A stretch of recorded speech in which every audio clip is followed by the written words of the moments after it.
Nós cremos na Tua palavra. Amém. Tu disseste que todas as coisas são possíveis ao que crer. Sim, verdade. E aquilo que tem sido complicado para nós resolver, Tu podes fazê-lo. Sim, verdade. Aquilo que para nós é impossível alcançar, Tu pode trazer até nós. Aquilo que é impossível compreender, Tu pode revelar. E abrir nosso entendimento para entender Teu plano nesta hora. Amém. Ajuda estas pessoas que aqui estão, Senhor. Estes poucos irmãos, este pequeno número de pessoas, mas Tu disseste que onde estivesse 2 ou 3 reunidos em Teu nome, ali o Senhor se faria presente. Cremos que Tu estás aqui, porque é promessa da Tua palavra. Amém. E Tu disseste que velaria por Tua palavra para fazê-la cumprir. Então, Senhor, cumpre a Tua promessa sobre as nossas vidas nesta hora. Amém. E aquilo que Tu destinaste para nós entendermos neste tempo, que Tu abra a nossa mente agora e que os nossos corações estejam prontos para ouvir a Tua palavra. Porque aqueles que de bom grado Te ouvem podem Te entender. Porque essas coisas Tu revelas, Senhor, àqueles que são simples e humildes. Porque Tu disseste, graças Te dou, ó Pai, Senhor dos céus e da terra, porque oculta estas coisas aos sábios e entendidos e as revela aos pequeninos. Amém. Então, Pai, que estes pequenos nesta hora possam entender mais um pouco sobre a Tua palavra. Amém. E que a Tua palavra traga refrigério aos nossos corações. Amém. Possa alimentar as nossas almas e que possamos sair daqui como os discípulos do caminho de Emaús, que dizia, não ardia nossos corações enquanto Ele falava conosco. Então que o Espírito Santo fale aos nossos corações nesta hora, porque estamos sedentes, estamos com fome e sede de justiça.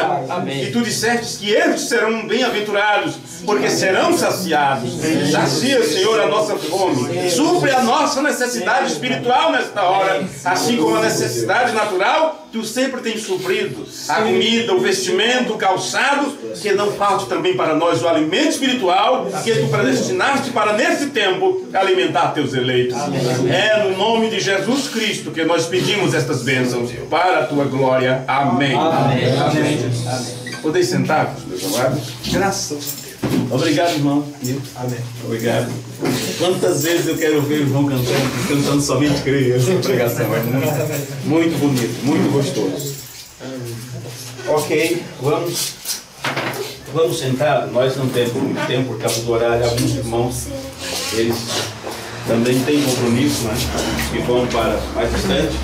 Mas desde já deixo-vos dizer que também vocês chegaram muito tarde, então está tudo sendo mais tarde hoje. Né? O batismo já foi quase à noite e tudo, então vamos aproveitar esse pequeno instante que temos agora.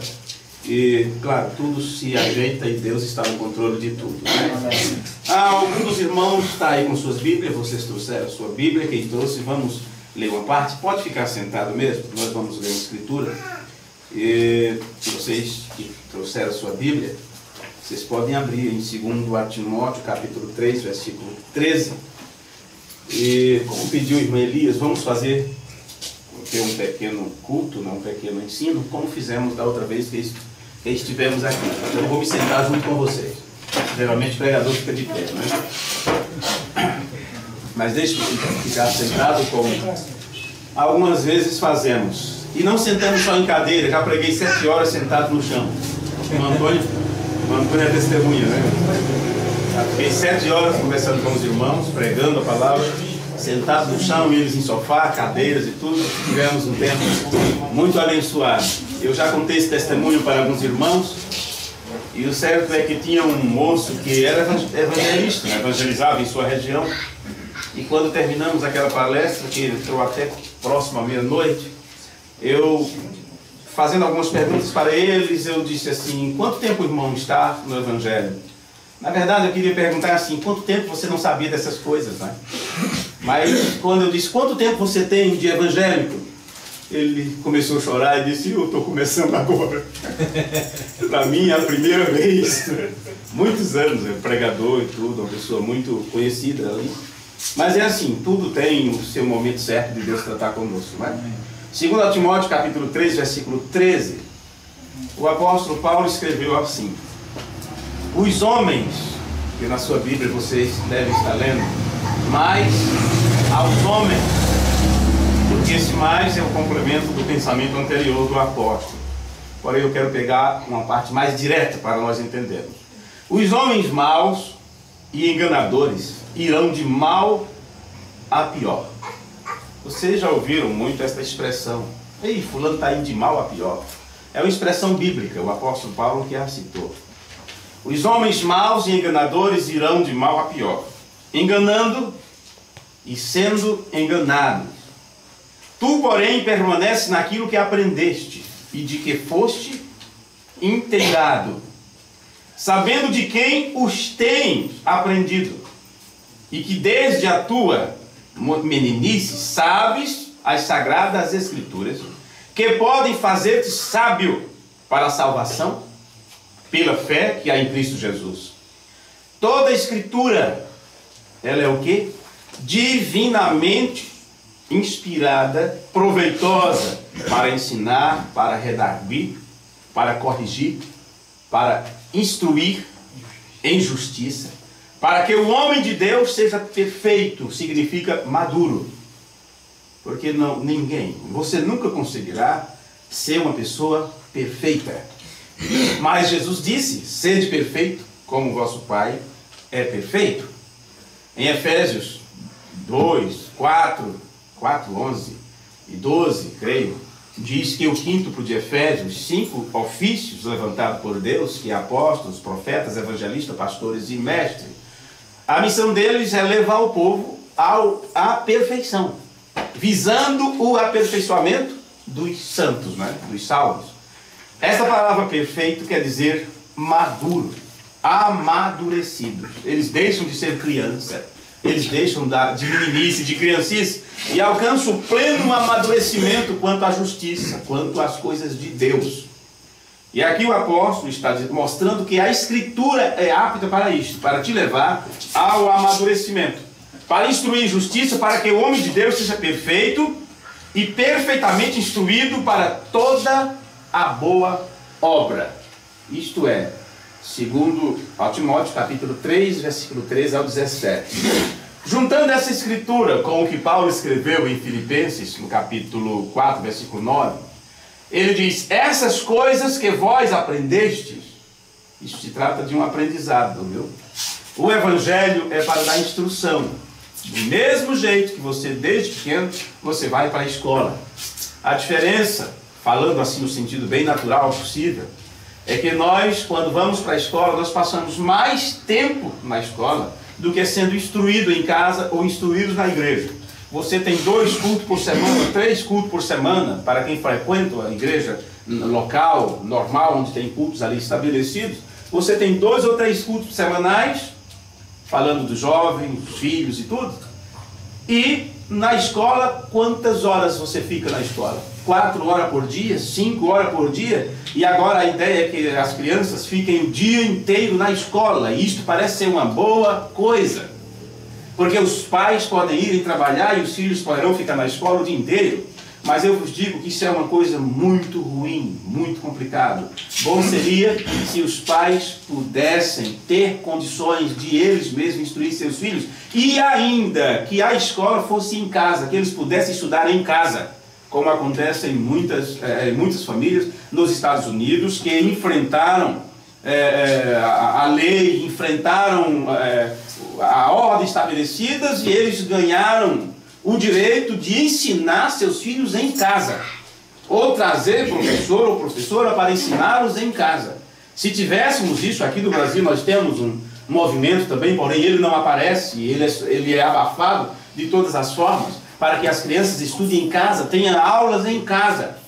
Mas os pais não têm instrução, não têm condição, e assim sucessivamente. Então tudo isto, o inimigo pega tudo isto e faz com que os filhos não tenham os pais para lhes ensinar, para lhes corrigir, para falar sobre a palavra de Deus, para lhes instruir sobre o amor de Deus. Então, e você já pode imaginar o que está sendo ensinado nas escolas, não é? Bom, aqui nós temos professor entre nós, professoras, e muitos poderão ouvir a gravação. E talvez, quando eu cito determinadas coisas, eles possam dizer, eu não sei disso, eu não sei do que está acontecendo, eu nunca ouvi isto. E talvez realmente nunca ouviram falar, porque isso nunca chega até você. Porém, a gente cava mais fundo, a gente vai atrás do que aparece na mídia, a gente vai atrás do que aparece no noticiário, e a gente procura saber o que está por trás daquilo. As pessoas dizem, tal ensinador é o melhor mestre que tem. Então, quando você vai em busca do aprendizado que esse mestre teve, você percebe que o aprendizado dele foi um aprendizado ruim, mesquinho, baixo, fora do normal. As pessoas dizem, esse é o melhor presidente que já tivemos. E eles não percebem que do lado espiritual foi um instrumento nas mãos de Satanás. E as leis que aprovou, que trabalhou e que não chega ao nosso conhecimento, é um perfeito instrumento nas mãos do anticristo. Mas isso não sai para as pessoas. E quando falamos sobre isso, somos chamados de doido, de loucos, e assim sucessivamente.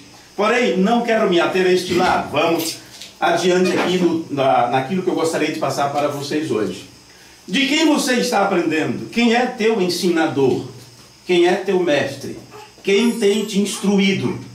Já que aqui diz que a palavra de Deus é apta para ensinar e para corrigir. Quem tem te corrigido? Quem tem dado instrução a você? É importante você saber disso. Jesus disse para aquelas pessoas do seu dia, errai por não conhecer as Escrituras, nem o poder de Deus. Porém, ele estava falando isto para quem? Para pessoas que recebiam instrução no templo, para ensinadores, para os líderes religiosos do seu tempo. Porém, eles tinham recebido uma instrução ruim, errada, contrária à palavra de Deus. E por esta razão, eles não podiam entender o cumprimento da Escritura. Porque a instrução que eles tiveram não os levou a terem discernimento sobre o tempo que eles estavam vivendo. É necessário a instrução. Essas coisas que vós aprendestes, e recebestes, e ouvistes, e viste em mim, isso fazei, e o Deus da paz estará convosco. Já que lemos a Escritura, vamos curvar nossas cabeças um instante. Grande Deus, mais uma vez recorremos a Ti em oração. É dito na Tua palavra que a oração do justo, ela pode muito em seus efeitos. Mas bem sabemos que não é por causa da oração, não é por causa do homem justo, mas por causa daquele que responde às orações. Tu disseste, pedi e dá-se-vos-á, buscares e achareis, batei e abri-se-vos-á, porque o que busca encontra, ao que bate se abre, ao que pede, recebe. É verdade. Mas também sabemos que não é apenas pedir, mas tu também disseste que tudo aquilo que pedires, segundo a sua vontade, lhe será concedido. Amém. Então aquilo que estamos pedindo ao Senhor é que se for do teu agrado, se é de tua vontade, então que o Senhor faça uma obra especial em nossas vidas, quando nos assentamos como agora para estudar junto à tua palavra, que possamos sair daqui recompensados pelo pequeno esforço que temos feito de ter vindo até aqui e ter companheirismo com os nossos irmãos, que possamos sair daqui cheio de tua graça. Te pedimos no nome de Jesus. Amém. Amém. Amém. Então, eu gostaria de falar sobre a importância de saber por quem você está sendo ensinado. A importância de você saber por quem você está sendo ensinado, quem está dando instrução. Como você pode ver em toda a Escritura, em toda a palavra, é muito importante saber que tipo de alimento você está ingerindo. Falando do natural, porém, dando uma aplicação aqui para vocês do lado espiritual. Jesus disse: fugir. Cuidado, tenham cuidado com o fermento dos fariseus e dos saduceus. Os discípulos pensaram: não vamos comer mais o pão que eles fabricam. Não vamos mais comprar na padaria de fulano de tal, de Johnny, porque ele é um fariseu, ou ele é um saduceu, e talvez o fermento dele vai nos fazer mal. Jesus não estava falando de coisas naturais, apesar de que suas palavras soavam assim. Jesus disse: até quando vocês vão entender que eu não estou vos falando do pão natural, do alimento natural, mas estou vos falando da doutrina deles, significa do ensino deles. Em outras palavras, cuidado com o que vocês vão aprender. Eu sei que às vezes as pessoas colocam aquela desculpa muito válida: vamos ler de tudo e reter o que é bom. E que, é claro, usamos sempre isto, e é natural, é normal que você examine, e qualquer pessoa que queira examinar qualquer coisa, ler qualquer livro, fazer qualquer pesquisa, principalmente hoje, quando temos aí a mídia em aberto dentro de todos os lares, não tem como proibir, não tem como dizer não faça, não leia, não observe, não perceba, não tem. Agora, como aplicar isto e seguirmos adiante sem nos desviar nem para a direita nem para a esquerda? Ora, eu posso ver tudo, eu posso ler tudo, eu posso examinar tudo. Paulo disse: examinai tudo, retém o que é bom, mas no entanto eles ficam só com a primeira parte. Eles conseguem sim examinar tudo, mas não têm maturidade ou discernimento espiritual para reter apenas o que é importante, apenas o que é bom. Sempre se emaranham, vem todo cheio de carrapicho, cheio de problemas, se perguntando: o que fiz? Por que dei este passo? Por que tomei essa decisão? Me apliquei tanto, estudei tanto sobre isto ou sobre aquilo. Ok, nem todo mundo está preparado para ouvir tudo.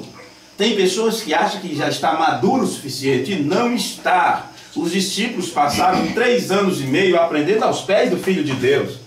E, no entanto, Jesus falava por parábolas, coisas que ele só entenderia depois. E chegou a dizer: eu tenho muito para vos dizer, mas vocês não suportariam ouvir agora. Vocês conhecem essa escritura? Jesus disse isso: eu tenho muito para vos falar, mas vocês não suportariam ouvir agora. Então veja, quando você tem que ter muito cuidado quando você vai aplicar a escritura a um determinado momento de sua vida. Como eu acabei de dar o exemplo, ler tudo, examinar tudo e retém o que é bom. Você pode examinar tudo, mas diga-me, você tem discernimento para saber se aquilo é certo ou errado? Você tem discernimento para vamos dizer assim, ver uma obra de arte e poder entender por que ela foi pintada daquele jeito? Você tem discernimento para ouvir uma sinfonia ali de 1 hora, 1h30, não sei, como a 9ª sinfonia de Beethoven, mais de 1 hora ou é 2 horas, não sei. Você tem entendimento para saber o que ele está dizendo naquela sinfonia? Quando ele está falando sobre passarinhos, sobre os campos, sobre cachoeiras, sobre águas tranquilas, ou para você apenas ruídos, ou apenas barulhos, ou tanto faz? Bom, as pessoas não compreendem essas coisas, e elas escutam e dizem: não, lá fala de Deus, lá prega sobre a Bíblia, lá fala sobre o Evangelho, e pensa que está tudo bem. Outros dizem: eu posso ir em qualquer lugar, isso não me atinge, e pensa realmente que não atinge. E é nesses lugares onde eles saem cheios de espíritos. Verdade. Espírito contrário à palavra de Deus. E esse espírito, a primeira coisa que faz é enganar seus sentidos. Se enganou a Eva, por que não enganaria qualquer um de nós? Qual é a diferença? de nós para Eva. De quem Eva aprendeu? Ela não estava enrolada com tanta religião, com tantas igrejas, cada uma pregando diferente. Aquele primeiro casal ouviu do próprio Deus: não façam tal coisa, não pratiquem tal ato, ou como no linguajar bíblico, não comam tal fruta. Isto é venenoso, e eu tenho citado isso tanto para as pessoas. Isto é veneno. Mas quando o diabo, através da serpente, a enganou e seduziu, aquilo que Deus disse que era veneno, a Bíblia diz assim: e vendo a mulher que aquela fruta era agradável à vista, era bom para se comer, então ela foi, tomou do seu fruto e levou para o seu marido. E vendo a mulher, por que ela começou a ver uma coisa boa ali? Porque seus sentidos foram corrompidos. Se isto aconteceu com Eva, no lado natural, de praticar um ato, que hoje sabemos que é um ato natural para o ser humano, dentro dos limites estabelecidos por Deus, por que não aconteceria assim também no espiritual? Pois bem, no espiritual acontece do mesmo jeito. Paulo deixou registrado nas suas cartas, quando ele escreveu aos Coríntios, ele disse que estava com ciúme. Ele estava se sentindo enciumado, porque afinal de contas, ele foi colocado como um arquiteto. Deus me colocou como arquiteto, como um que põe um fundamento, onde está a base e a construção dessa casa espiritual, do estabelecimento do reino de Deus. Ele disse que tinha que ser colocado em cima deste fundamento. Ele disse: eu tenho colocado o fundamento, vocês virão depois de mim, tenha cuidado como você vai construir. E já deixou estabelecido: a construção que for palha, feno, ou seja o que for, tudo isso vai ser queimado. Só vai permanecer o que estiver edificado sobre a rocha, porque afinal de contas Jesus já também disse isso, não é? Que aquilo que não estiver edificado sobre a rocha vai ruir. Mas Paulo, como o principal arquiteto ali levantado por Deus para pôr o fundamento da fé cristã, ele disse que ele estava com ciúme, estava enciumado, quer dizer, com certo cuidado. Ele disse: eu estou zeloso de vós. Zelo, quer dizer, eu estou com ciúme disso. Eu estou zeloso de vós, com zelo de Deus. Quer dizer, assim como Deus tem ciúme de seus filhos e não quer que o inimigo os toque, Paulo disse: esse ciúme tem vindo até mim. Eu estou com zelo de Deus. Ele disse: olha, eu temo que assim como Eva teve seus sentidos corrompidos, também os vossos sentidos sejam corrompidos e vocês vão se afastar da simplicidade que há em Cristo Jesus. Hoje, ele estava conversando com o irmão, ali depois do batismo, conversando com o irmão Nilson, dizendo para ele o quanto que é simples o cumprimento da palavra de Deus. É muito simples cumprir a Escritura. As ordenanças de Jesus são simples de serem cumpridas. Vê? Não é complicado. As pessoas acham que ser crente é um fardo muito pesado. Eles dizem: oh, se eu não fosse crente, é tão complicado viver o Evangelho, eu não dou conta, e tudo aquilo. Como se fosse o maior fardo que estivesse a carregar por serem cristãos. Isso não está correto, porque Jesus disse: o meu jugo é suave, o meu fardo é leve. Então, se alguém está carregando um fardo muito pesado por ser crente, se é muito difícil testemunhar como filho de Deus, é porque esta pessoa não está aprendendo de Jesus. Ela está aprendendo com outro ensinador, com outro tipo de mestre. Está sendo liderado por outro tipo de líder, que está lhes colocando um fardo muito pesado, como faziam os fariseus. Que eles colocavam fardo sobre as pessoas, mas eles mesmos não estavam dispostos a colocar um dedo para ajudar naquilo. Porque seguir a palavra de Deus, cumprir os mandamentos do Senhor, carregar essa estigma de crente, de cristão, de filho de Deus, isso não pode de maneira nenhuma ser complicado, mas uma vez que aquilo está sendo feito da forma correta, quando somos imbuídos pelo amor de Deus, como disse Paulo, o amor de Deus foi derramado em nossos corações pelo Espírito Santo que nos foi dado. Então, se o Espírito Santo foi dado a você, e se este Espírito Santo, que é o próprio Deus, ele é amor, ele vai te encher desta graça, desta bondade, de você fazer o que diz a palavra: servir ao Senhor com alegria. Amém. Alegria. Amém. E não reclamando, se lastimando aquela tristeza porque é crente. Então, é porque essa pessoa está sendo ensinada por outro ensinador. Então, amados, veja bem, essas duas escrituras que nós lemos nos fala sobre isso. É muito importante saber quem está nos ensinando, porque o nosso destino eterno será determinado através da palavra que nós estamos recebendo. O ensinamento que você está recebendo pode selar o teu destino eterno. Como você sabe, nós vivemos em uma época em que o engano é um atributo predominante nesta era. O engano. Vamos olhar um pouquinho mais atrás, lá no tempo de Jesus, como foi que ele disse que seria um dos sinais desse tempo. Os discípulos estavam preocupados porque Jesus falava sobre o fim que estava próximo e tudo mais. E eles chegaram a perguntar a Jesus quando seriam estas coisas. Eles passavam diante do templo construído, foi passado quase 40 anos para construir aquele templo, e eles estavam admirando, dizendo: Jesus, veja que construção magnífica, como trabalharam para fazer isto, cada pedra em seu devido lugar, quanto tempo, que dedicação. E Jesus disse: não vai ficar aqui pedra sobre pedra que não será derrubada. Jesus então começou a lhes falar algumas coisas que aconteceria quando chegasse este tempo. E eles, em particular, chamaram a Jesus e disseram assim: queremos saber quando será estas coisas. Quando se dará estas coisas? Quando se cumprirá tuas palavras? Quando será o fim dos tempos? Qual foi a primeira coisa que Jesus lhes disse? Acautelai-vos. Não é assim? Vocês conhecem a Escritura? Quem sabe, qualquer tempo eu prego ou eu dou uma palestra apenas com esta palavra: acautelai-vos. Acautelai-vos, para que ninguém vos engane. Então as pessoas focam sua atenção no texto bíblico para aquilo que Jesus fala em seguida, sobre rumores de guerra, sobre terremotos, sobre isto, sobre aquilo, sobre perigos nacionais e tudo mais. E se esquece da primeira coisa que ele disse: acautelai-vos, para que ninguém vos engane.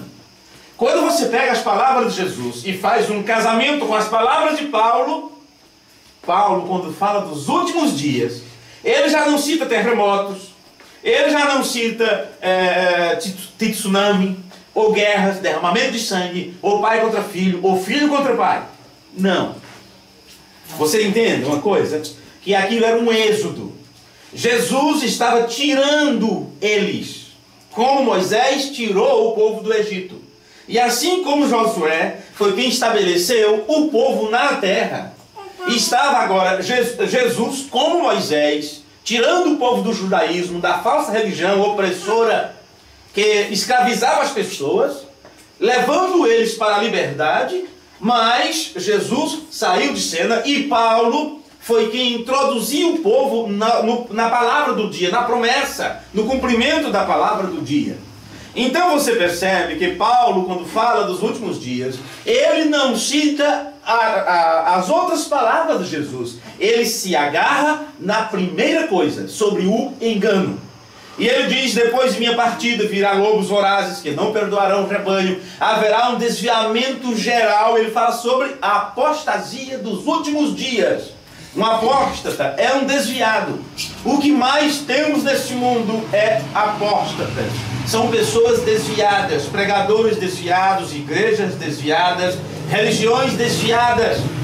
Entraram em apostasia porque deixaram de lado a palavra correta ensinada por Jesus e os discípulos, e se desviaram para outro tipo de ensino. Paulo alertou sobre isto: depois de minha partida virá lobos vorazes que não perdoarão o rebanho. E você vê ali ele escrevendo a Timóteo: conjuro-te, pois, diante de Deus e do Senhor Jesus Cristo, que há de julgar os vivos e os mortos, que pregues a palavra a tempo e fora de tempo, repreendas. Você vê que a mesma escritura que eu li para vocês em 2 Timóteo, veja o que ele diz assim: tu, porém, permanece naquilo que aprendeste e que foste inteirado, sabendo de quem os tem aprendido, e que desde a tua meninice sabes as sagradas escrituras, que podem fazer-te sábio para a salvação pela fé que há em Cristo Jesus.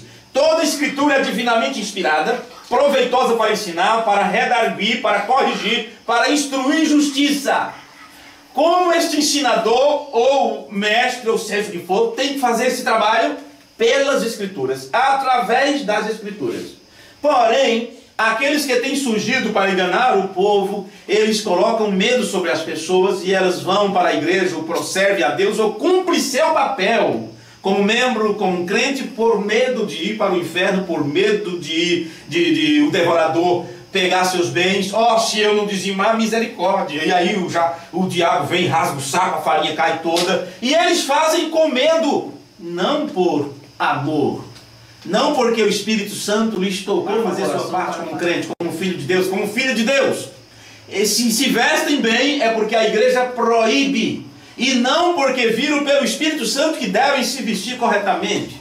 Vê? Verdade. Resultado, quando a igreja libera as portas, e não tem problemas, como uma determinada igreja, uma ala dela liberou, então rapidamente as mulheres cortaram seus cabelos, usaram pinturas, usaram isto e aquilo, vestiram calças de homem, roupa masculina, ou calça comprida, ou seja o que for, né? Encurtaram suas vestes e começaram a viver como qualquer outra. Você já não sabe a diferença, quem serve a Deus e quem não serve. E por quê? Porque essas pessoas tiveram seus sentidos corrompidos através dos ensinadores que estavam em sua frente e que disseram que não tinha importância, que estamos numa era moderna e que é até mais decente a irmã subir no ônibus de calça comprida do que com vestido ou saia. O que aconteceu? Foi o que Paulo disse que aconteceria.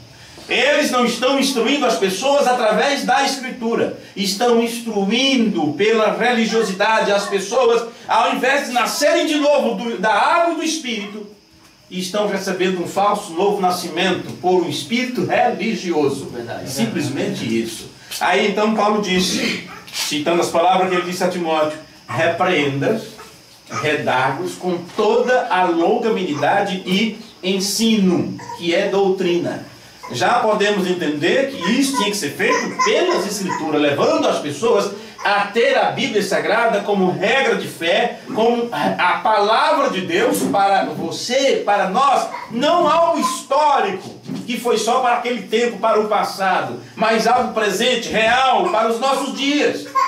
Então ele disse: olha, faz isto a tempo e fora de tempo, Timóteo, porque vai chegar o momento que os homens não vão suportar o verdadeiro ensino. Ele chamou de sã doutrina, dependendo da tradução que você lê. E disse: eles amontoarão fábricas de pregadores, seminários que não passam de chocadeiras religiosas.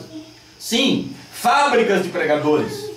Amontoarão para si doutores, conforme seus princípios, suas próprias concupiscências, seus próprios desejos. Eles saem de lá aptos e preparados para defender a causa de sua religião, da sua ala religiosa ou de seu partido político, porque não é diferente. Verdade. Eles não suportarão a sã doutrina, mas amontoarão para si doutores conforme seus próprios prazeres e desviarão, em outras palavras, apostatarão da fé, desviarão seus ouvidos da verdade, voltarão a fábulas. Você sabe que fábula é o que? Lenda, invencionice, ideias, algo concebido na mente humana. Então aquilo que é a verdade, que é a pura e genuína palavra de Deus, seria substituída por ensinos humanos, pelo que o doutor fulano de tal acha que é, pela forma que ele interpreta a Escritura. E temos que entender que ele é um homem sábio, estudado, e quem somos nós? Nós mal sabemos cobrir o ar, né? Então vamos aclamar ao grande homem que está nos ensinando. Então, que tipo de ensino você está recebendo, sabendo nós que nos últimos dias o que ia predominar era a palavra engano. Engano. E essas pessoas enganam e são enganadas. Vivemos neste tempo, meus amados, em que o engano é um dos atributos predominantes desta hora, deste presente século. Em 2 João, nós lemos algo aqui, na segunda carta de João, no capítulo 1, versículo 17 ao 11. Porque já muitos enganadores entraram no mundo. Ora, 2000 anos atrás. Muitos enganadores. O irmão Biratã estava falando esses dias sobre aquelas pessoas, como é que chama? Puxa-saquismo, né? Aquelas pessoas que ficam sempre... Bajuladores. Bajuladores, a palavra, essa é a palavra perfeita para isso, né? Ele disse: bajuladores não nascem, eles brotam. Eles brotam. Veja, a semente do mal, ela se multiplica mais, ela cresce mais. Você planta a sua lavoura, para quem já trabalhou na roça, e você sabe disso. Até a lavoura chegar no amadurecimento, você tem que limpar ela 3, 4 vezes. cuidar dela, senão o mato toma conta. A erva daninha, ela cresce mais rápido, ela cresce mais fácil, com mais facilidade, eles se proliferam mais, aumentam exponencialmente. Você sabe, Jesus disse que são tantos que tem que ser uma porta larga, tem que ser um caminho espaçoso. E Jesus disse, muitos encontram, eles nasceram para isso. Mas e a porta estreita? E o caminho apertado? Não temos uma multidão se acotovelando tentando passar. É um a um. Verdade. Há uma terra além do rio, escreveu o poeta, que chamamos doce e terna, que somente alcançaremos pela fé, um a um de entrar havemos neste lar de bem supremo. Quando? Depende de algo, depende de receber um convite para ir, depende de receber uma chamada. Quando o Salvador chamar a mim e a ti. Amém. São poucos os escolhidos. No meio de tantos, ele escolhe. E não é você que diz, eu quero ir para o céu, eu tenho que lutar para ir para o céu. Você nunca chegará assim. Verdade. Jesus disse, não foi vós que me escolhestes a mim. Foi eu que escolhi a vós. Amém. A escolha é dele. A decisão é dele. Quem elegeu foi ele. Porém, veja, a semente do mal se prolifera muito mais. Agora, se lá, 2000 anos atrás, o apóstolo João já estava dizendo, muitos enganadores entraram no mundo, imagine 2000 anos depois o que tem acontecido. É verdade. O quanto que isso tem proliferado. Agora, quando se trata da palavra da verdade, Jesus disse, a seara é grande, os trabalhadores são poucos. Orai ao dono da seara. Então, não é questão de apenas ficar reclamando. Oh, meu Deus, mas somos tão poucos, não tem pregador. Aqui ficamos quanto tempo sem visita, né, Maria? Tanto tempo, né? 2 meses, 3 meses, 6 meses, 7 meses. Muitos irmãos por aí afora desta forma. A seara é grande, os trabalhadores são poucos. Então, vamos orar ao dono da seara para que ele envie. Agora entenda uma coisa. Não é porque eu vou orar ao dono da seara que ele vai enviar, porque ele só envia se ele achar que tem necessidade. É verdade. Porque ou você vai ter que fabricar trabalhadores. E é o que mais temos, são trabalhadores fabricados. Eu trabalho também na área de construção civil, de vez em quando eu trabalho um pouco. E o mestre da obra lá estava dizendo para mim esse dia, eu tenho muito para fazer aqui, mas não tem mão de obra. Não tem bons trabalhadores. Não tem um bom pedreiro de acabamento. Hoje eu li falando a mesma coisa aqui. Está difícil pedreiro de acabamento. Por isso o Irmão Gilberto aqui é um fenômeno, né? Deve ser um fenômeno nesse lugar, porque o acabamento dele é perfeito. Mas são poucos. São poucos. Porém, trabalhadores tem muitos. Pedreiros tem muitos. Muitos em muitas áreas. Eles chegam a se especializar em tudo, mas não conseguem fazer nada. Pregadores, milhares deles. Milhares deles. Mas pregando a palavra, poucos. Bem poucos. Defendendo sua religião, milhares deles. Mas pregando a doutrina apostólica, pouquíssimo. Muito pouco. Vamos ler aqui as palavras de João. Porque já muitos enganadores entraram no mundo, os quais não confessam que Jesus Cristo veio em carne. Este é o enganador e o anticristo. Veja, são pessoas que foram levantadas pelo diabo para realizar um trabalho. Não é que aquela pessoa é o anticristo, mas ela está sendo levada, ela foi apanhada. Essas pessoas são chamadas de ministros de Satanás.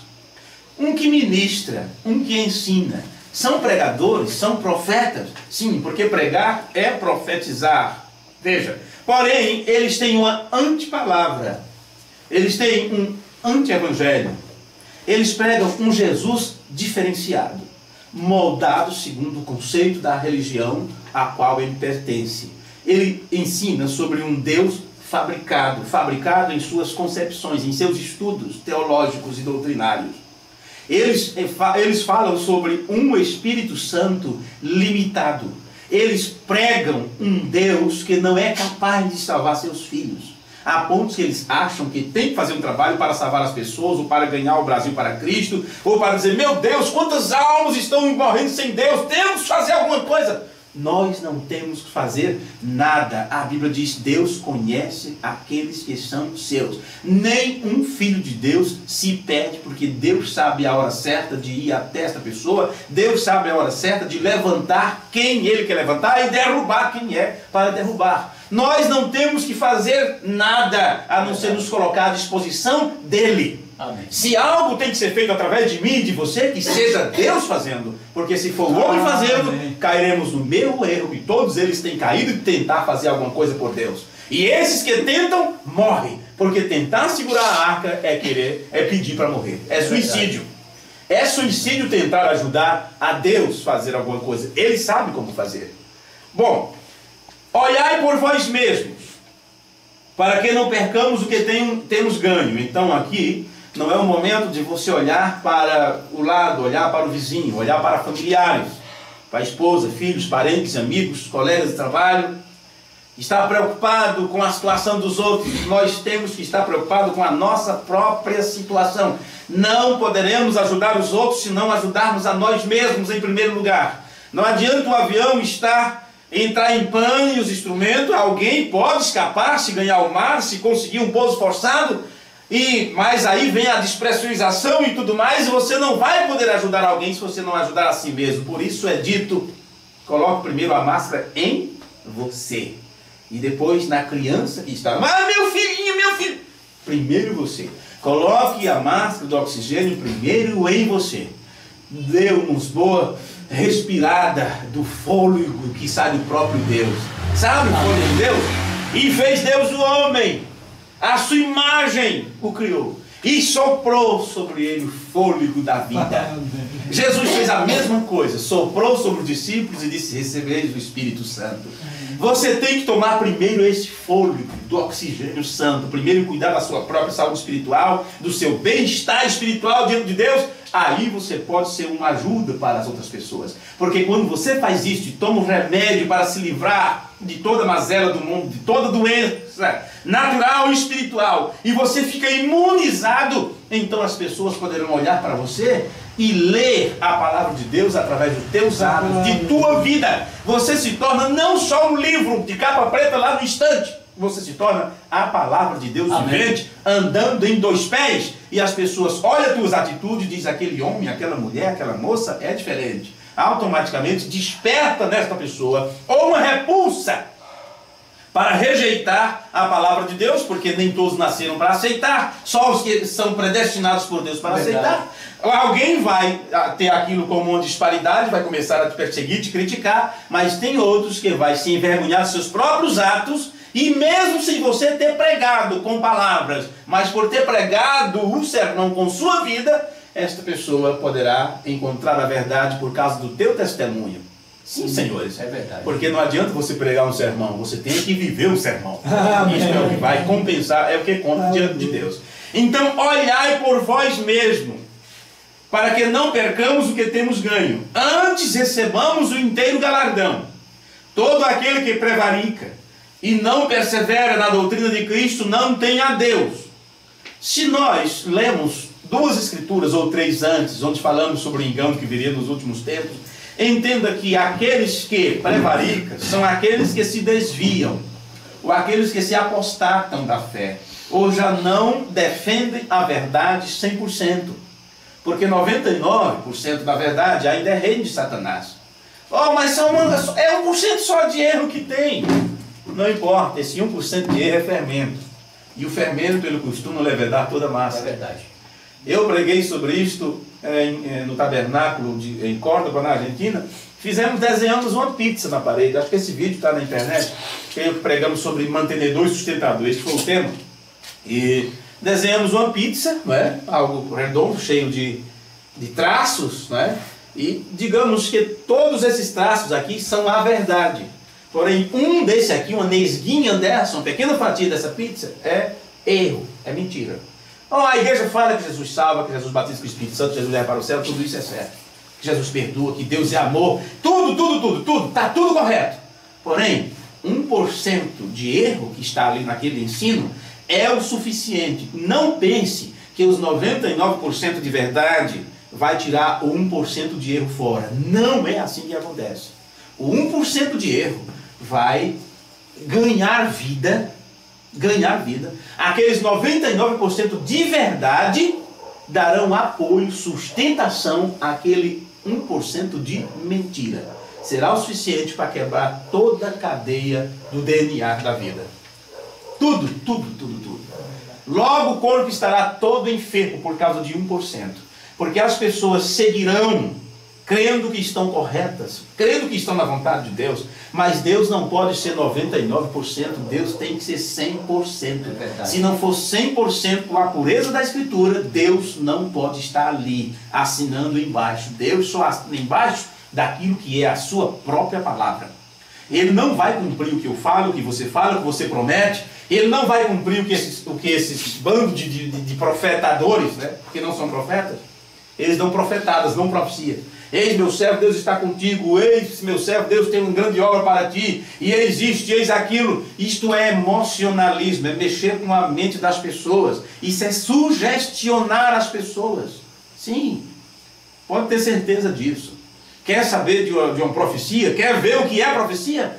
Leia a palavra de Deus. Leia a Bíblia Sagrada. Medite na palavra de Deus. Ali está a profecia de Deus.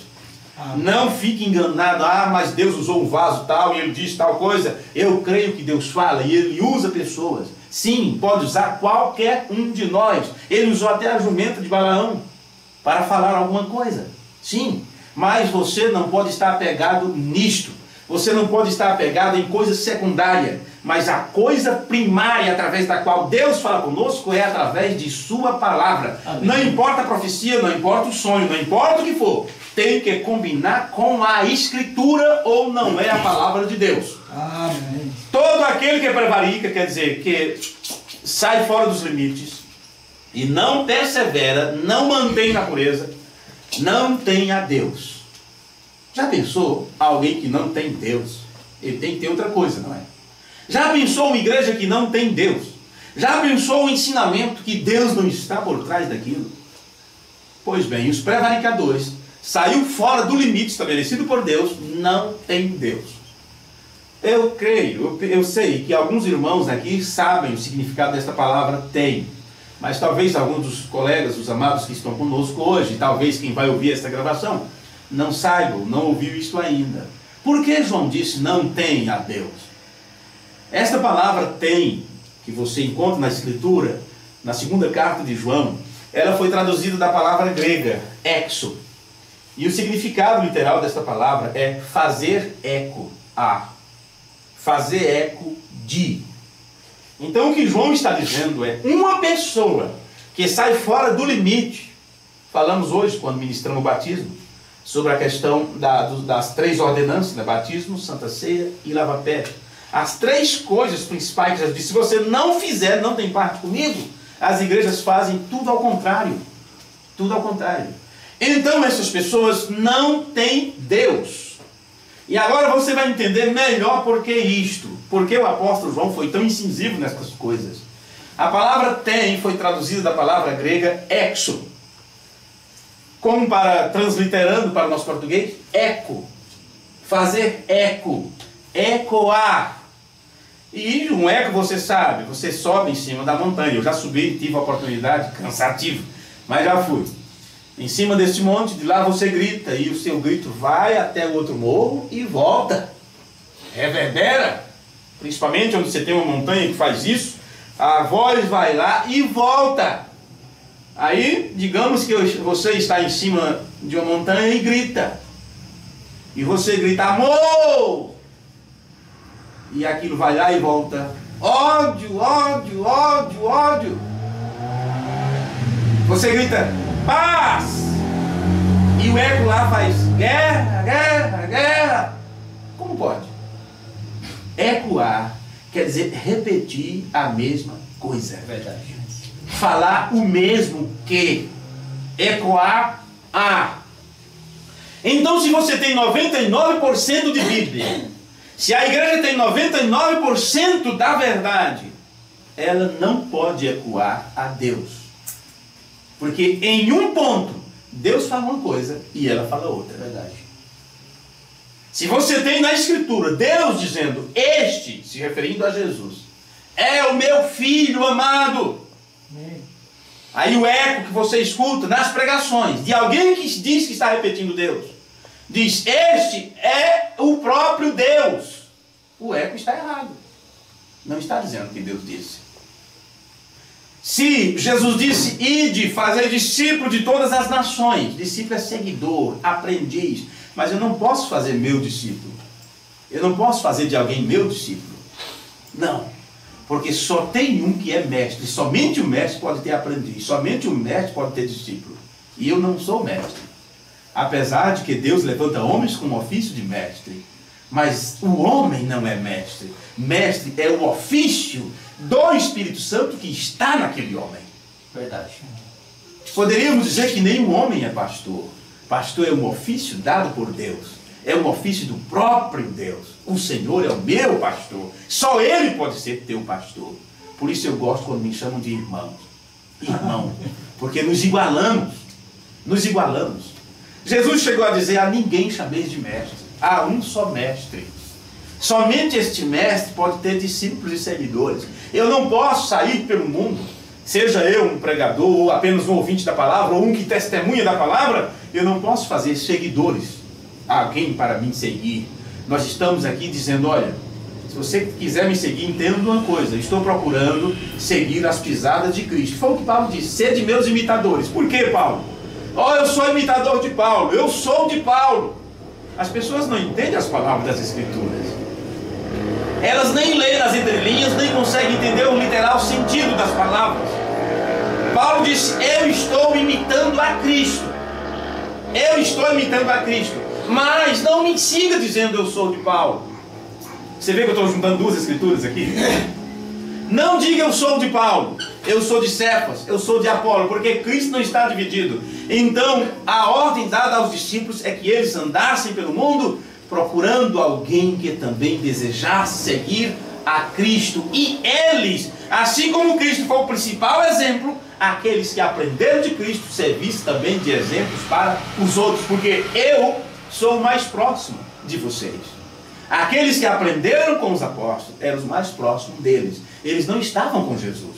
Eles não caminharam com Jesus. Então, aqueles missionários, eles poderiam dizer: andamos com Jesus, e ele agia desta forma. A tradição, os escritos antigos, diz que aqueles homens, eles imitavam a Cristo de tal forma que as pessoas não viam diferença. Eles eram como Cristo, eles andavam como Cristo, atuavam como Cristo, falavam como Cristo, porque eles queriam, eles desejavam ser como Cristo. E isto tem que ser passado até nosso tempo, porque a era apostólica não terminou. A era apostólica continua. Se alguém está sendo ensinado da forma correta, essas pessoas estão sendo chamadas para serem discípulos de Jesus Cristo.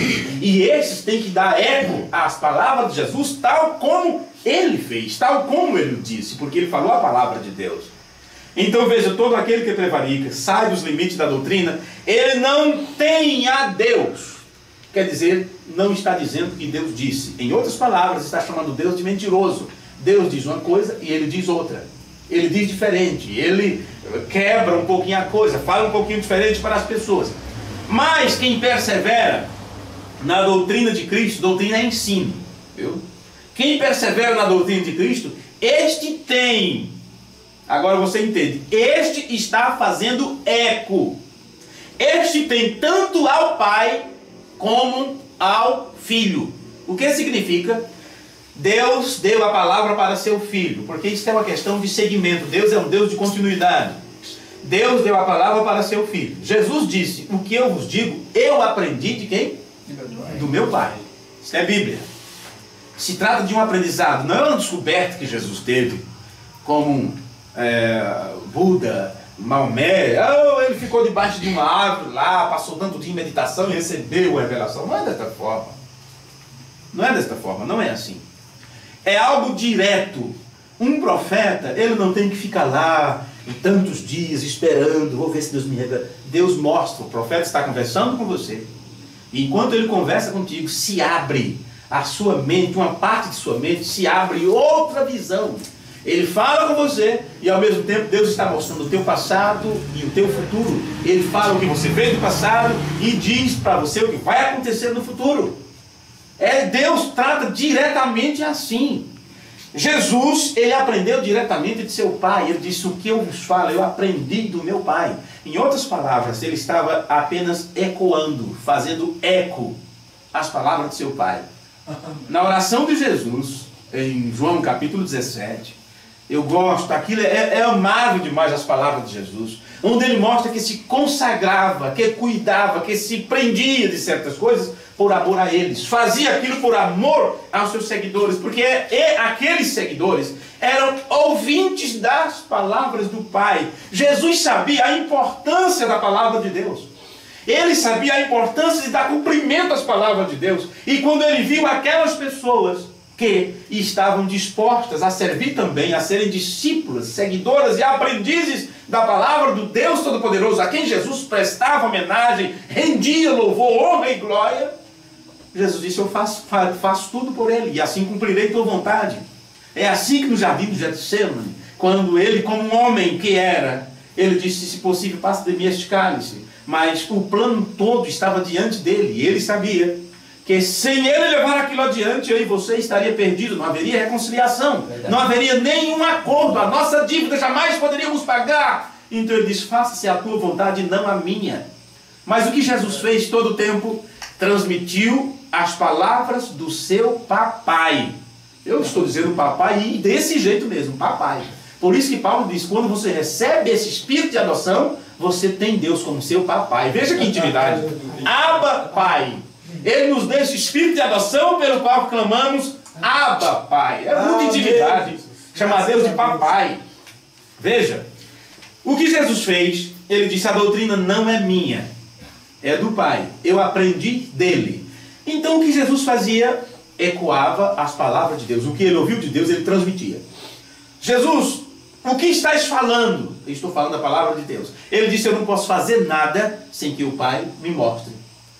Eu não posso fazer nada. Então, o profeta de Deus, enviado para o tempo do fim, ele, em um de seus sermões, ele disse assim: olha, Deus instruía a seu filho sobre o que ele tinha que fazer e sobre o que ele tinha de dizer. Por isso que muitas perguntas que fizeram a Jesus, ele não respondeu. A Bíblia diz: ele não lhes disse palavra. Concluindo o pensamento do escritor, ele não lhes disse palavra alguma, não lhes deu resposta. Por quê? Porque não quis responder? Porque o Pai não lhe sinalizou, não deu sinal verde. Fale isto.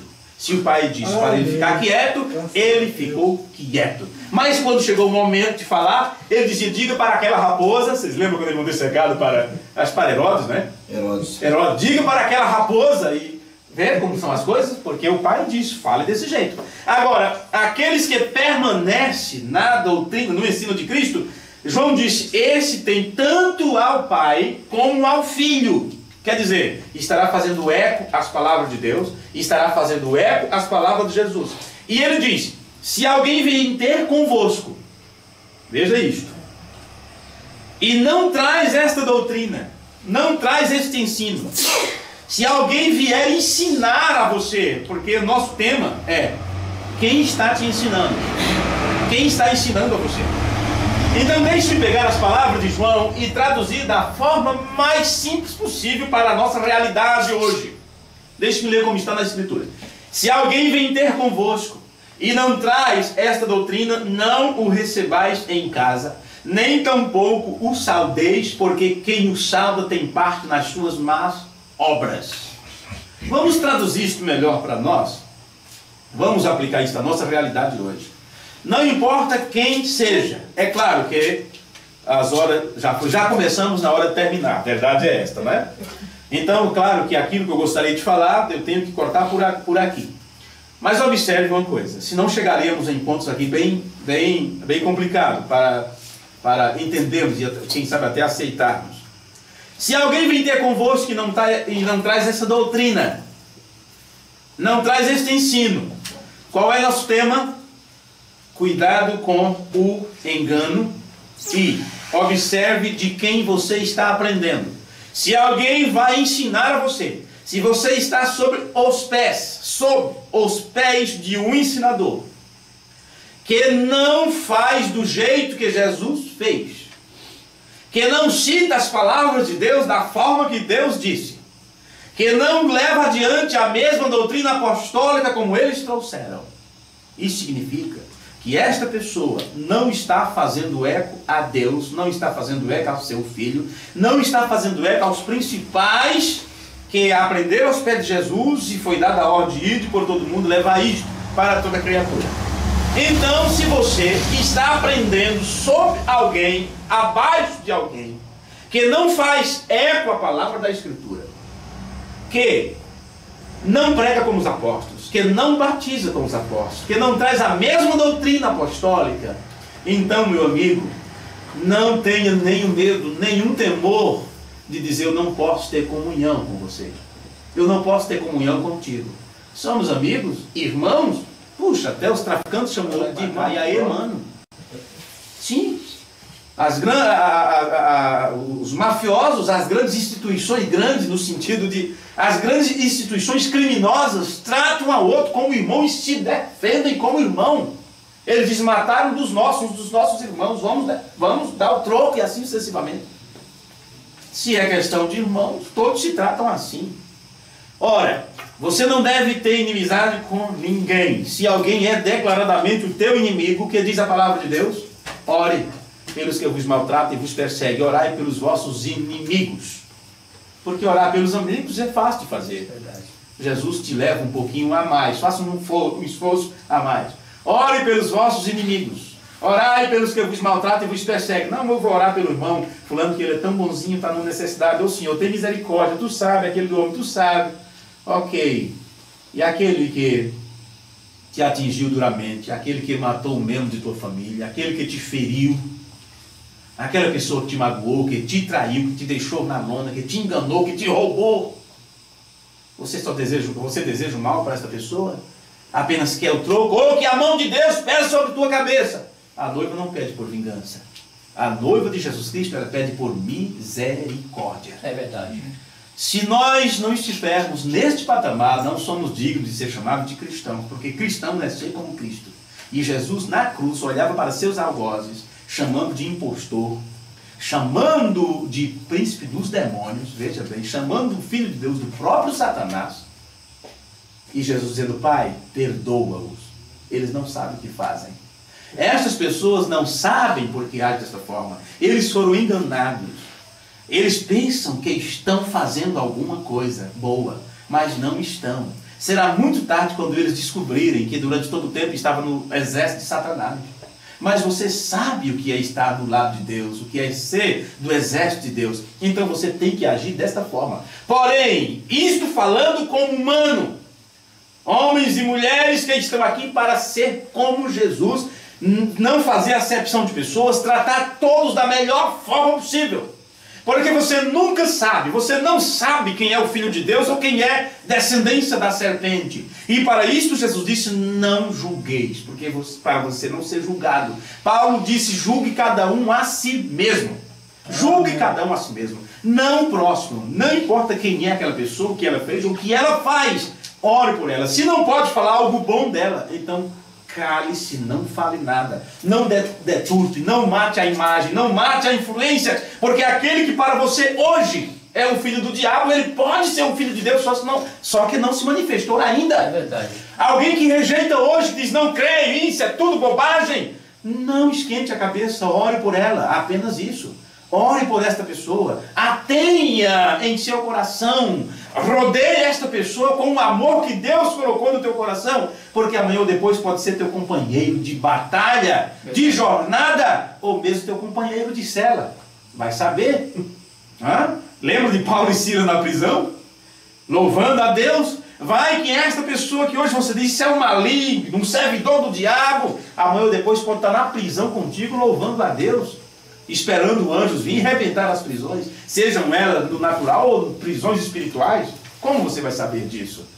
Você nunca sabe quem é, você não tem esse direito. Quando terminei de batizar o irmão hoje, o que eu disse para o irmão? Eu disse: irmão Nilson, se eu soubesse quem era o eleito, eu iria na casa dele, eu atravessaria o mundo. Há pouco o irmão Newton, ele disse umas poucas palavras ali enquanto fazíamos um lanche, e ele disse: ele disse, não é qualquer pessoa que viaja 600 quilômetros para visitar um irmão ou dois irmãos. Foi isso? Mais ou menos isso? Ok, mas pense nisso. Se você soubesse que do outro lado do globo terrestre existisse um filho, uma filha de Deus, porém estar algemado por concepções humanas, algemado em teia de aranha, em teia demoníaca, presa por espíritos religiosos, crendo de forma errada, e no entanto, e ela não sabe o que ela está tentando. O ser humano, ele é um ser religioso por natureza, por isso eles procuram até mesmo construir uma torre de Babel para chegar no céu. E se você tivesse a certeza, se Deus revelasse a você que aquela pessoa é um filho de Deus, você mediria esforço para ir lá? Você não mediria esforço. Você iria. E chegaria àquela pessoa e dizer, você é um filho, você é uma filha de Deus. Não sabemos quem são. Aí as pessoas dizem, puxa, pensei que era uma grande igreja. Alguém telefona, manda um e-mail e diz, escuta, a igreja de vocês é grande, tem muitos membros. Eu dou risada, né? Eu dou risada. Eu acho interessante essa pergunta. Tem muitos membros, o ministério é grande. Meu Deus, tem ministério maior do que o ministério de Cristo? Tem igreja maior do que a igreja de Deus? No entanto, foi dito, são poucos os que se salvam. E eu não posso entender, não posso crer que os poucos é menos do que a grande multidão que irão para o lago de fogo. Porque Deus não está olhando para a quantidade, mas a qualidade. Verdade. O peso é muito mais. Existe, depende da composição. Não vou aqui entrar em química, né? Eu nem sei se é química que trata disso, mas você pode colocar do lado da balança um saco desse tamanho. E aquilo fica lá. Pendeu a balança. Deu alguma diferença. E do outro lado, algo bem pequeno. Porém, aquilo está numa composição tão pesada, eu não sei como chamar isso agora, mas você coloca aquilo ali, pum! O peso é muito maior. Tem alguns elementos químicos, não é? Aquilo é tão pesado que você não consegue levantar com sua mão, e no entanto é uma coisa pequena, porém, por causa da gravidade, você pode, não é? Bem, não vou entrar nesse campo, apenas para mostrar para vocês que não é por causa da quantidade, não é por causa do tamanho, não é pelos feitos. As pessoas pensam que Deus está lhes abençoando porque eles estão crescendo em poder aquisitivo, em multidão. Eles podem comprar pessoas, assim como político compra votos. Sim, então eles compram pessoas, a igreja enche, porque eles fazem casas populares para as pessoas. Jesus não disse para fazer casas populares para as pessoas. Eles constroem escola, é muito bom. Já pensou você ter uma igreja estabelecida com a escola ali ao lado e tudo mais? Temos escolas e temos creche distribuindo. Jesus não disse para a igreja cuidar do social. Ele disse, pregai o evangelho. Pregai o evangelho. Tem muitas instituições que estão fazendo tudo isso e eles nem acreditam em Deus. Não é trabalho da igreja cuidar do social. Toda igreja que entra por este canal de se socializar, de cuidar da parte social, o governo que deve cuidar disso, a igreja deve estar preocupada com a alma das pessoas, pregar a verdade para as pessoas, e é claro, ao pregar a verdade para as pessoas, a igreja está cuidando também do social, porque uma pessoa que aprende sobre Deus, que se torna um crente fiel à palavra de Deus, ela é cuidadosa, ela tem controle, ela controla as suas finanças, ela controla seus gastos, ela se torna próspera. Ou não é a palavra de Deus? Davi disse, nunca vi um justo passar fome, nem a sua descendência mendigar o pão. Então o que vamos fazer é cuidar, dar um analgésico, é o que a igreja está fazendo, não está cuidando da real situação. O que o governo faz? O que eles fazem? Para ver se acaba com, se diminui o contágio de doenças sexualmente transmissíveis. O que eles fazem? Eles distribuem preservativo. Me diga, eles estão fazendo uma boa coisa? Ou estão dizendo, vocês estão liberados, pode fazer, só tenha cuidado com a saúde, um cuidadozinho aqui e outro ali. Eles deveriam imbuir nas pessoas, inculcar nas pessoas o temor de Deus. Sim, o temor de Deus. Não há preservação de saúde física e espiritual do que um homem ser temente a Deus, do que temer ao Senhor. Então você sabe, eles dizem, mostram que estão fazendo um bom trabalho, uma boa coisa, mas não estão. Aquilo é um tiro na culatra, aquilo é algo totalmente ao contrário do que eles deveriam fazer.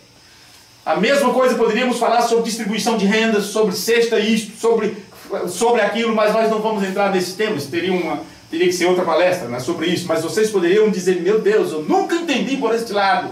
Mas o que Jesus disse para a sua igreja fazer era pregar o evangelho. E se formos ter cuidado de algo, que cuidássemos principalmente dos nossos, nos domésticos da fé. Sim, desses temos que cuidar. A igreja deve cuidar disso. Não vamos entrar nesse detalhe agora, porque... Bom, deixe-me concluir. Se alguém vem ter convosco e não traz essa doutrina, não o recebais em casa. Aqui João está mandando você fechar as portas para as pessoas. Então, aqui você não entra. Será que João está dizendo isso? Veja, você tem que saber quem você é. Você tem que saber de quem você está recebendo. Você tem que saber o tipo de ensino que Deus tem dado a você. E assim você não entrará em tua mente nada além daquilo que não seja a palavra de Deus. Com isto, eu quero vos levar a outro lado, a outro tema. Tem irmãos que foram ensinados tão duramente nesta mensagem, na questão do cuidado, do trato, pessoas e tudo mais, que eles ficam... vocês sabem, vocês podem muito bem terem passado por isso, como já passei. E você diz, puxa, eu sou crente, procuro viver como cristão nesta mensagem, e daqui a pouco o irmão fulano vai me visitar e olha minha filha, né, que não é crente, olha meu filho, meu parente, minha irmã e tal. E você até quer esconder certas pessoas ou dizer, não me visite hoje porque eu tenho cristãos lá em casa. Por que isso nos envergonha? Por que passamos por isso? Ou alguém nunca passou por isso, ou alguém nunca ao menos passou por isso na cabeça. Olha, eu tenho um parente que fuma, que bebe, isto e aquilo. E no dia que você tem visitas, né, de irmãos em sua casa, é até um alívio se os irmãos não vêem tal pessoa, porque os irmãos que vão pensar. Então, para começar, essa ideia está errada e esses irmãos estariam errados se pensassem qualquer coisa. Porque enquanto você estiver aqui na terra, você vai conviver com incrédulos, não vai? Verdade. Oh, você sabia que eu expulsei meu filho de casa? Por que eu estou dizendo isso? Estou falando de experiência própria. Você sabia que eu expulsei meu filho de casa, meu filho mais velho? Em uma determinada idade que ele chegou, sua vida começou a crescer o cabelo, e é claro, o cabelo foi descendo e nunca se cortava esse cabelo. Que negócio é esse? Eu sei na Bíblia que é a mulher que não deve cortar, mas o homem que deve cortar. Daqui a pouco o cabelo estava nos ombros, eu disse, ei moço, que é isso? Isso não está certo. E nada. Ele quer que é isso, rapaz? Não é? E já pensou em dia de culto, indo à igreja, estava ali sentado e ajudando a tocar instrumento e tudo mais. E os irmãos começam a olhar, e os irmãos começam a ficar incomodados. Eu não sei porque as pessoas se incomodam com aqueles que estão, não estão dentro do padrão. Por que nos importamos? Porque somos santos o suficiente a ponto que isso me incomoda?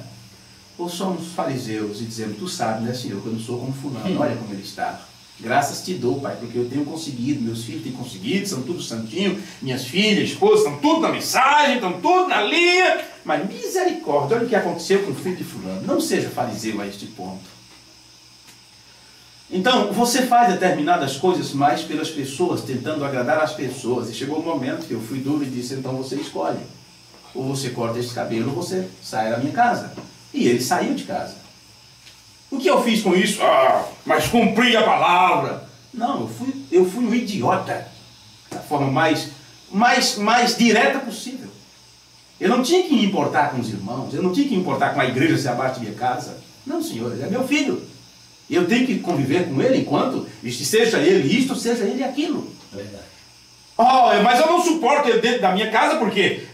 Então, como é que você suporta seu patrão incrédulo? E como você trabalha o dia inteiro com um bebedor de cerveja, contador de piada? Tem irmão que diz, eu não suporto aquele trabalho. Pastor, oro para Deus me livrar daquele trabalho, porque eu não suporto, os homens só falam de mulheres, é piadinha para lá, piadinha para cá. Meu amigo, eu não vou orar para Deus tirar você desse trabalho, eu vou orar para Deus te dar segurança, para que você saiba quem você é. As piadas dele vai te atingir, ou a tua fidelidade a Deus deveria atingir eles? Verdade. Ou será que Deus não te colocou ali para você fazer a diferença? Para que no dia do juízo, aquilo sirva de condenação, que eles tiveram um crente, uma crente com eles todo o tempo, e mesmo assim eles não viram a diferença? Não será isto que vai condená-los no dia do juízo? Então é melhor você procurar ser crente ali, porque não adianta ser crente dentro da igreja. Você tem que ser crente no calabouço, você tem que ser crente jogado lá dentro do poço. Você tem que ser crente falando a verdade, fugindo do erro, como José do Egito, e por ter sido correto diante de Deus, ser colocado junto com aqueles que eram fora da lei. Ficou quantos anos, meu Deus, na prisão? Eu não tenho a quantidade agora, mas não foi 6 meses, foram anos e anos na prisão que José do Egito ficou. Me diga... 13 anos. 13 anos, obrigado. 13 anos. O que ele fez lá dentro?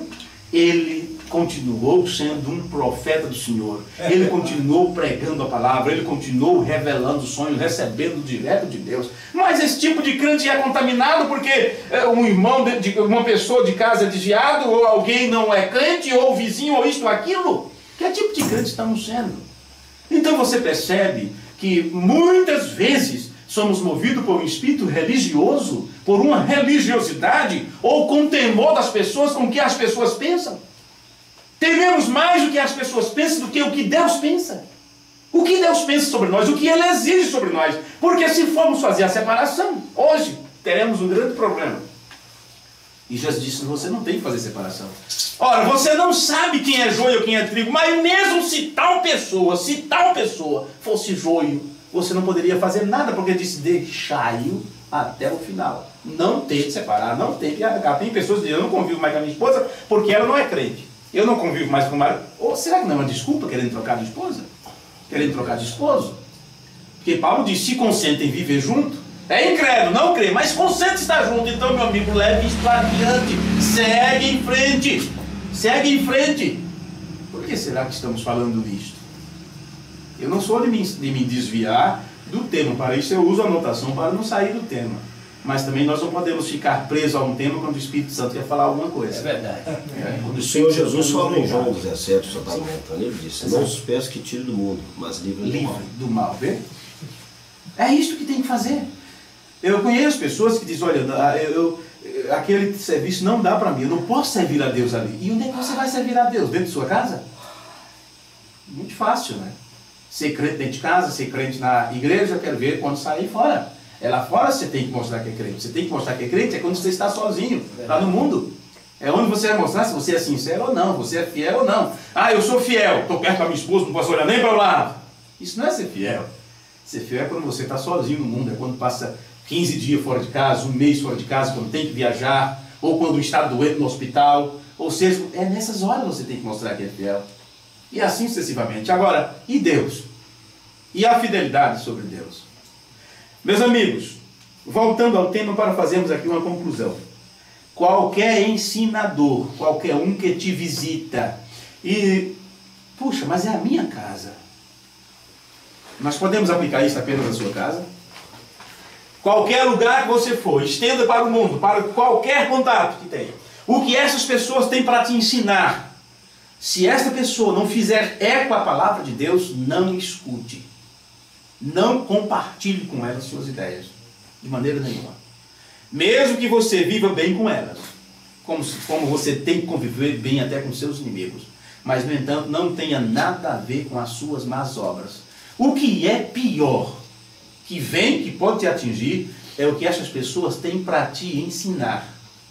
Aquilo que você escuta delas, não é a pessoa em si, mas é as palavras que você ouve, porque as palavras são como semente.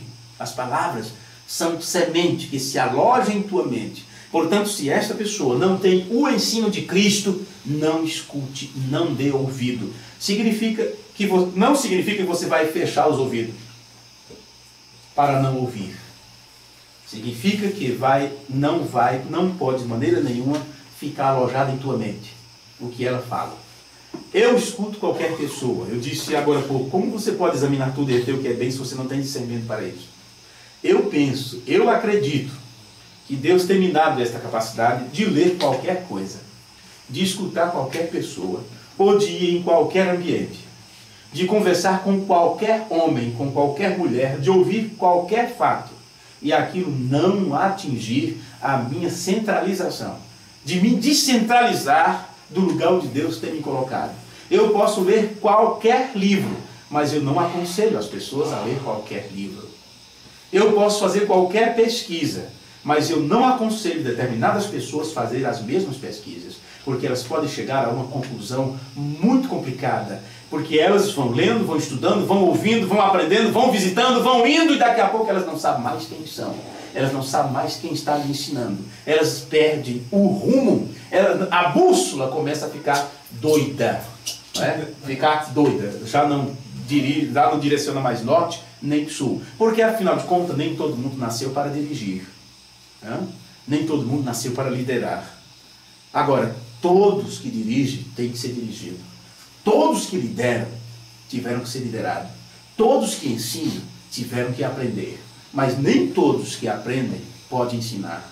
Nem todos que são, que são chefiados podem chefiar. Mas todo que chefia, ele teve que ser chefiado. Todo ensinador teve que ser aprendiz. E como você não sabe, qual é teu papel neste plano? O que você tem que fazer? Você já sabe. Aqueles que são enganadores, eles também são enganados. E Paulo está falando sobre o ensino de nosso Senhor Jesus Cristo. Você pode não ser o pregador do Evangelho, mas você é um aconselhador. Você tem filhos, você tem irmãos, você tem amigos, tem companheiros de trabalho. E a estas pessoas você tem a oportunidade de conversar. E na sua conversa, você termina pregando, você termina testificando. Você termina falando sobre Deus. Ou você pode não falar sobre Deus, porém tuas palavras estarão pautadas dentro das Escrituras. Você quer ver? O livro de Esther não cita o nome santo de Deus, apesar de você ler Deus, né? Mas o nome que está ali é outro nome pronunciável, né? Adonai, Elohim, ou seja o que for, ou apenas o tetragrama, mas não cita o nome do Eterno, no nome de Esther. Você não encontra, é o livro de Esther, né? Pelo que é, que não fala sobre o nome de Deus. Mas por que está no cânon sagrado? O livro de Esther trata precisamente disso, sobre o amor de Deus, sobre a forma como Deus se relaciona, como Ele levanta alguém em defesa de outro, como Deus faz com que o injusto pague o preço, né, correspondente à sua injustiça, e o justo receba também o preço por ser justo, e assim sucessivamente. Você pode não estar ali falando, olha, aceita Jesus e você vai para o inferno, ou isto ou aquilo. Não. Apenas demonstre amor para as pessoas. Apenas mostre o quanto você aprendeu de Jesus Cristo. Seja amável, consciente, respeitador, cumpridor dos seus deveres. Você nem precisa dizer, olha, um cristão tem que ser assim. Não, um escravo da África não precisou pregar. Ele apenas fazia a sua parte. Na hora que o comprador de escravo passou e olhou toda a senzala, né, chamamos senzala, disse, escuta, eu quero comprar aquele escravo ali. O dono disse, aquele não tem venda. Não tem negócio para aquele. Por quê? Me vendo, diga o preço do escravo. Ele disse, não tem valor para aquele. Não tem valor para aquele. O que você faz que ele trabalha tanto? Ele não enrola, ele não reclama, ele só cumpre seus deveres. Você o alimenta melhor? Não.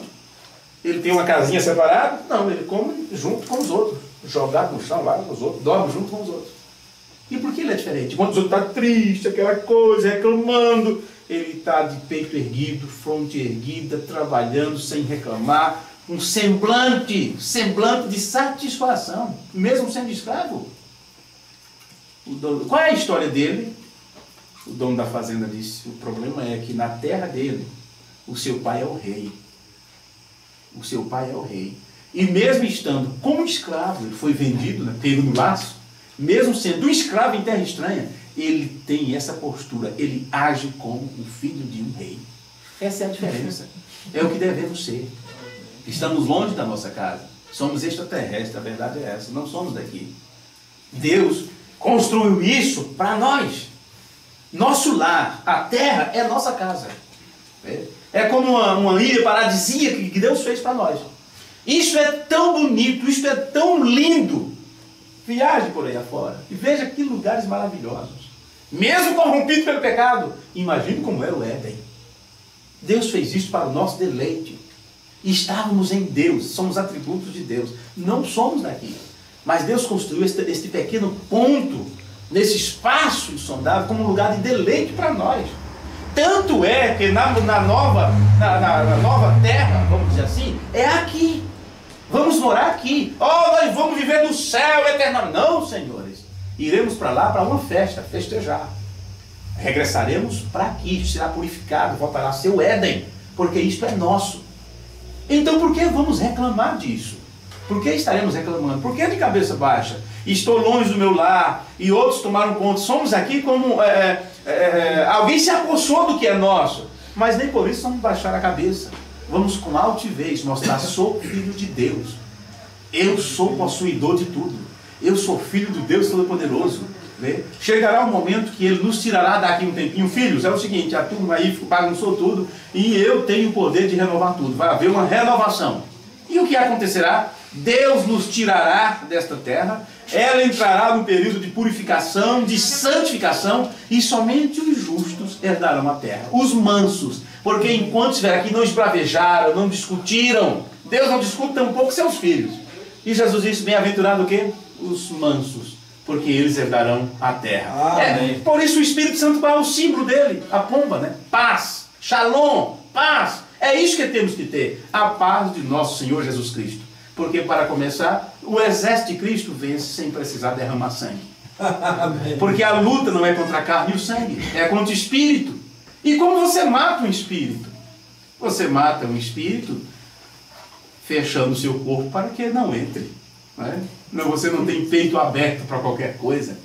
Então o Espírito Santo te sela até o dia da redenção. Irmãos, vamos concluir, porque se eu for adiante a gente amanhece o dia. Já fiz isso e não podemos repetir isso hoje, né? Que o Senhor abençoe a cada um de vocês e que possamos ter mais oportunidade de juntos falar sobre a palavra de Deus. Amém.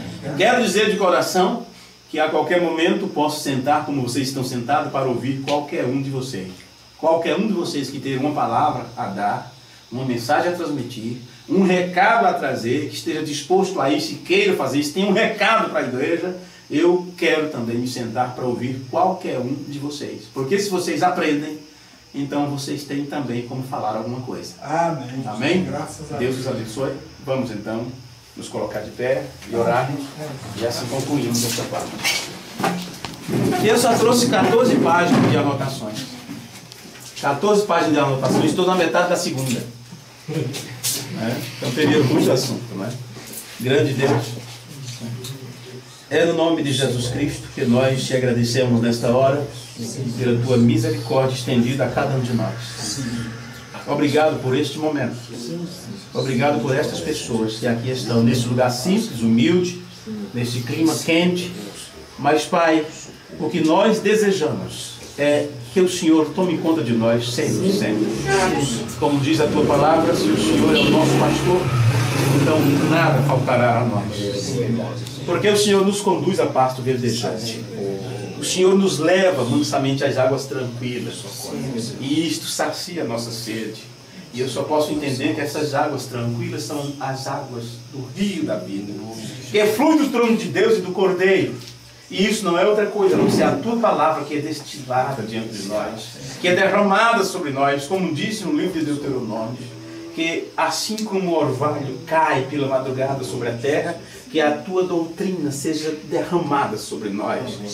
Encha-nos, ó Deus, mais e mais com esta verdade da tua palavra, e que possamos testificar sempre do teu amor. Perdoa os nossos pecados, Senhor, as nossas fraquezas. Sabemos o que temos que fazer. Nos ajuda a fazer, Pai. Porque é tu mesmo quem opera em nós o querer e o efetuar. Então até mesmo o desejo de te servir tem que vir do Espírito Santo.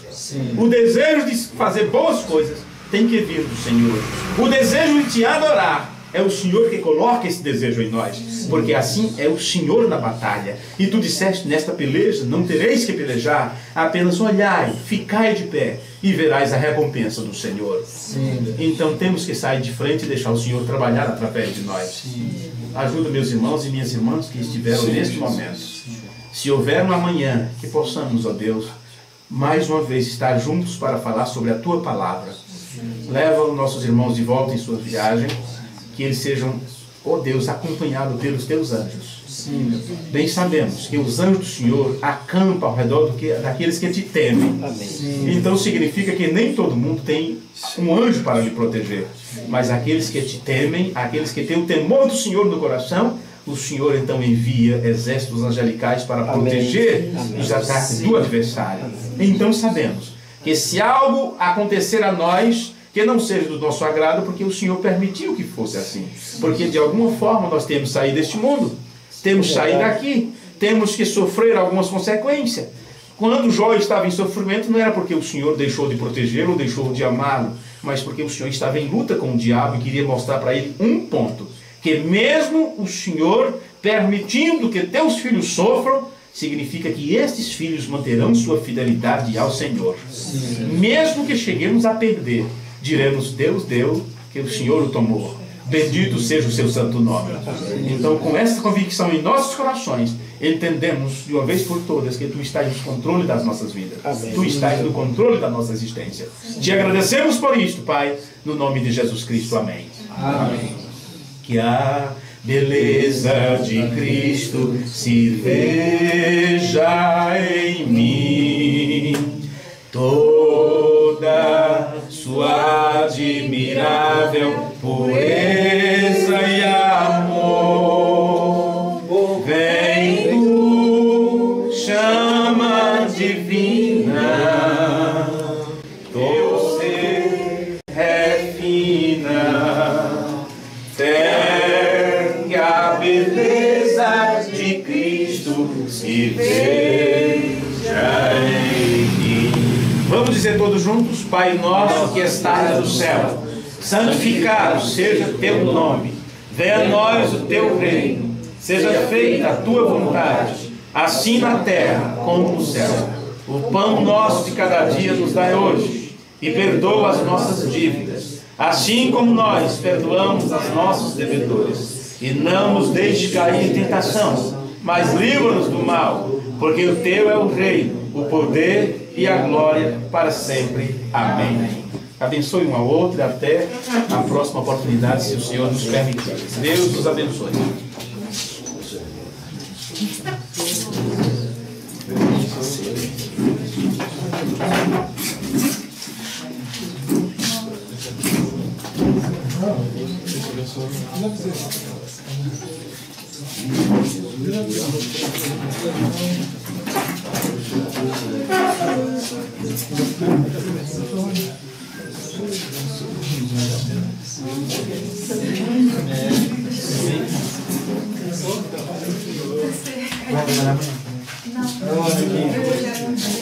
Já foi na parte de balança do que você quer. Quer que faça muito silenciar? Você poder? Não, eu vou assim. Faz Cadê? O quê? Um somzinho aí, leve, desse final. Tô cansadinho, tá? Isso é interessante.